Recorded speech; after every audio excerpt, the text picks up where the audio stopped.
नमस्कार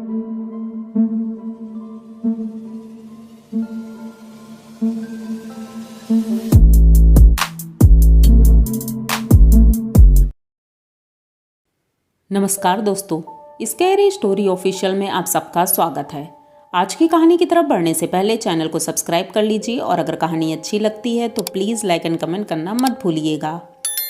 आज की कहानी ज़्यादा बड़ी नहीं है लेकिन बहुत ही ज़्यादा डरावनी है, क्योंकि ये मेरे एक ख़ास करीबी का एक्सपीरियंस है और उन्होंने अभी हाल ही में मुझसे अपनी बातें शेयर की।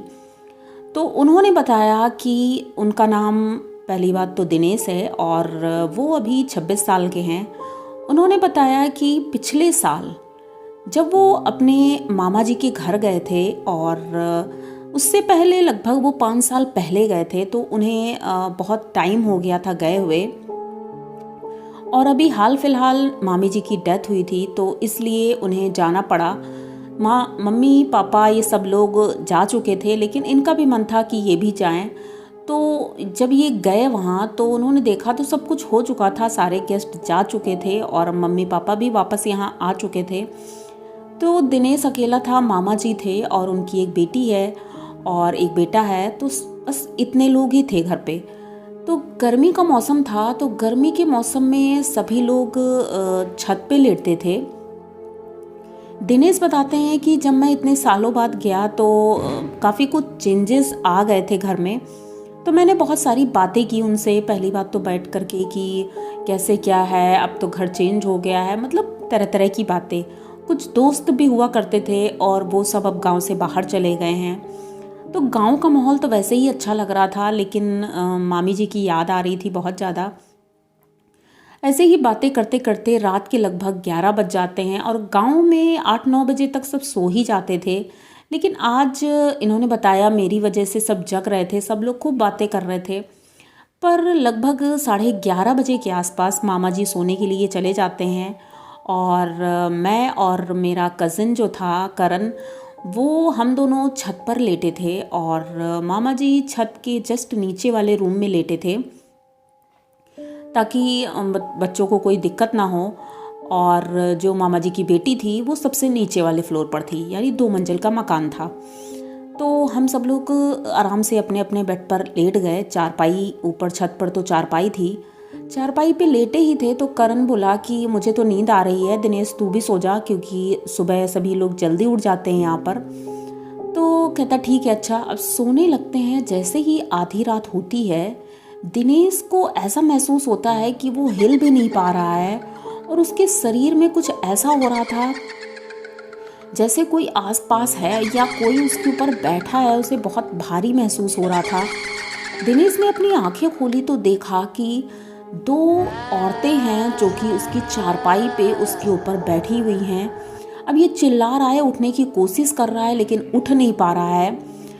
तभी अचानक से करण की नींद खुलती है तो वो देखता है कि दिनेश अजीब तरह से झटपटा रहा था। तो उसने दिनेश को हिलाया। जैसे ही हिलाया तो दिनेश एकदम से उठकर बैठता है और वो करण से बोला कि करण यहाँ पर कुछ तो है, मुझे बहुत अजीब लग रहा है, मुझे डर लग रहा है। तो करण कहता है कि क्या हुआ है। तो उसने कहा कि नहीं, मुझे अभी ऐसा लगा जैसे कोई मेरे ऊपर बैठा है। तो करण कहता है ऐसा कुछ भी नहीं है, तुम सो जाओ, मैं बगल में ही लेटा हूँ। तो पानी वानी पीता है, उसके बाद फिर से सो जाते हैं ये लोग। अब सोने ही लगे थे तभी अचानक से दिनेश को लगता है जैसे उसकी चारपाई के नीचे से कोई उसे उंगली कर रहा है, मतलब जैसे नीचे से कोई ऐसे उंगली कर रहा है। तो उसे बड़ा अजीब लग रहा था। बार बार वो उठता लेकिन बार बार ऐसा लग रहा था नीचे से कोई ऐसा कर रहा है। तो वो धीरे से अपनी चारपाई के नीचे झांकने की कोशिश कर रहा था। अभी पूरी तरह से नीचे झुका ही नहीं था कि अचानक से जैसे पीछे से किसी ने एक झापड़ मारा है उसके सर पे। वो एकदम से पलट पड़ता है और जब देखता है तो वहाँ कोई भी नहीं था। करण भी अपनी चारपाई पे सो रहा था। अब दिनेश बहुत ज़्यादा घबरा गया था। अब उसकी हिम्मत नहीं थी कि वो चारपाई के नीचे भी देखे।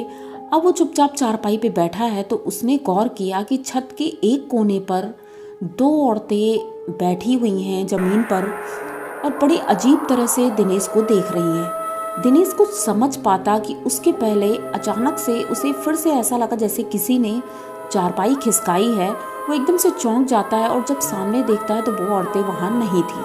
अब दिनेश बहुत ज़्यादा डर गया था। वो करण को जगाता है और बोलता है कि करण, मैं नीचे जाऊँगा क्योंकि मुझे बहुत ज़्यादा डर लग रहा है। तो करण कहता है ठीक है, अच्छा चलो हम लोग नीचे चलते हैं। अब ये दोनों लोग नीचे उतर रहे थे सीढ़ियों से, तभी अचानक से किसी ने दिनेश का पैर पकड़ा और दिनेश ऊपर सीढ़ियों से नीचे गिरता है और उसके बहुत ज़्यादा चोट लग जाती है। तभी मामा जी भी दौड़कर आते हैं, पूछते हैं क्या बात है। तो दिनेश बहुत ज़्यादा घबरा रहा था, रो रहा था। तो मामा जी ने पूछा बेटा क्या हुआ है, तो उसने पूरी बात बताई। डॉक्टर के पास ले जाते हैं, उसके पैर में प्लास्टर चढ़ा था क्योंकि पैर की हड्डी टूट गई थी।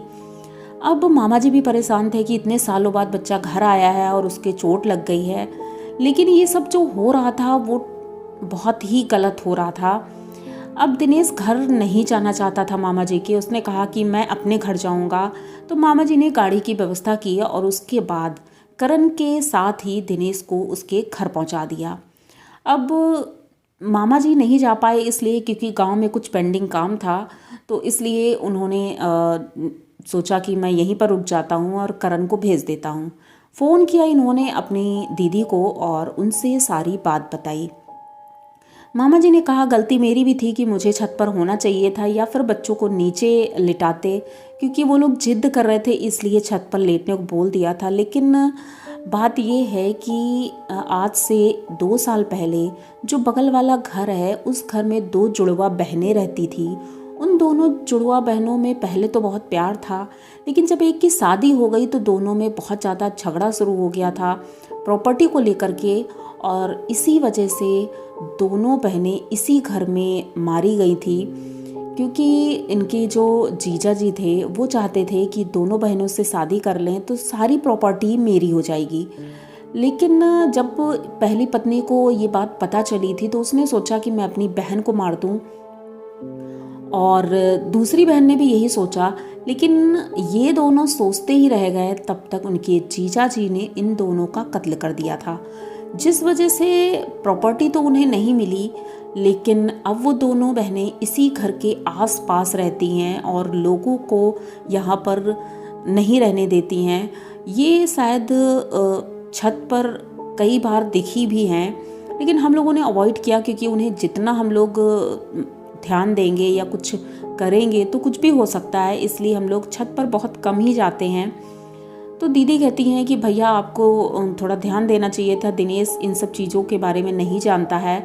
तो मामा जी कहते हैं कि अब मैं क्या करूं। वो पंडित जी से बात करते हैं और बोलते हैं कि दीदी से कि ऐसा है आप इसे हनुमान जी के मंदिर ले जाओ और वहाँ पर हनुमान जी का टीका लगाना, ये सब ठीक हो जाएगा, क्योंकि अभी इसके ऊपर ऐसा कुछ भी नहीं हुआ है, वो सिर्फ डर गया है।